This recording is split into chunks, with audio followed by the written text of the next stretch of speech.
સુરતની એક્સિસ બેંકમાં કોન્ટ્રાક્ટ પદ્ધતિથી કામ કરતા કર્મચારીઓ હડતાળ પર ઉતર્યા હતા અને મુખ્ય કચેરીએ ભેગા થઈ વિરોધ નોંધાવ્યો હતો। સુરતની એક્સિસ બેંકમાં કોન્ટ્રાક્ટથી કામ કરતા કર્મચારીઓએ હડતાળ પાડી હતી। શહેરની તમામ એક્સિસ બેંકની બ્રાન્ચમાં કામ કરતા પટાવાળાઓ દ્વારા હડતાળ પડાઈ હતી અને આશરે 200થી વધુ પટાવાળાઓ દ્વારા બેંકની મુખ્ય બ્રાન્ચ પર ભેગા થઈ નારેબાજી કરી હતી અને કર્મચારીઓ દ્વારા પગાર વધારાની માંગ કરી હતી। 7 વર્ષથી પગાર વધારો કરાયો ન હોય જેથી માંગ પૂરી ન થાય ત્યાં સુધી હડતાળની ચીમકી ઉચ્ચારી હતી। મારું નામ પાંડુરંગ સુંદર મોરે। શું નોકરી કરો છો અને કઈ કંપનીમાં નોકરી કરો છો? મેં એક્સિસ બેંકમાં નોકરી કરું છું। અમે બધા ભેગા થયેલા છે। એક્સિસ બેંકમાં નોકરી કરે છે બધા જૂના એમ્પ્લોય છે।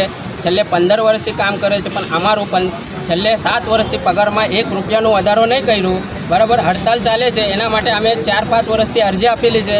કોઈ બેંકવાળાએ કોઈ મેનેજમેન્ટ કોઈ કંઈ પગાર વધારવામાં કોઈ ઇન્ટરેસ્ટ લેતું નથી। અમે આજે હડતાલ કરી છે। અગર અમારો પગાર નહીં વધારશે તો અમે આવી રીતે જ હડતાલ કરશું। અમે કામ પર નહીં જશું, અહીંયા જ અમે હડતાલ કરતા રહીશું। બરાબર કેટલી બ્રાન્ચ છે? કેટલા કર્મચારીઓ? સુરતમાં કમસે કમ 200 કે 300 માણસ છે।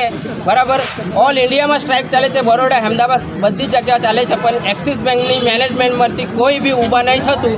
બરાબર અમારે અહીંયા છેલ્લે 15 વર્ષથી અમે કામ કરે છે, કોઈને કંઈ એ નથી, કામ કરાવી લે છે બરાબર પણ પગારવાનું 1 રૂપિયાનું નથી અને સરકાર ડીએ ઇન્ક્રીઝ કરે છે પરંતુ અમારા અકાઉન્ટમાં કોઈ એ નથી થયો, પગાર વધારવા નહીં થયો। અમે આવી રીતે જ હડતાલ કરશું।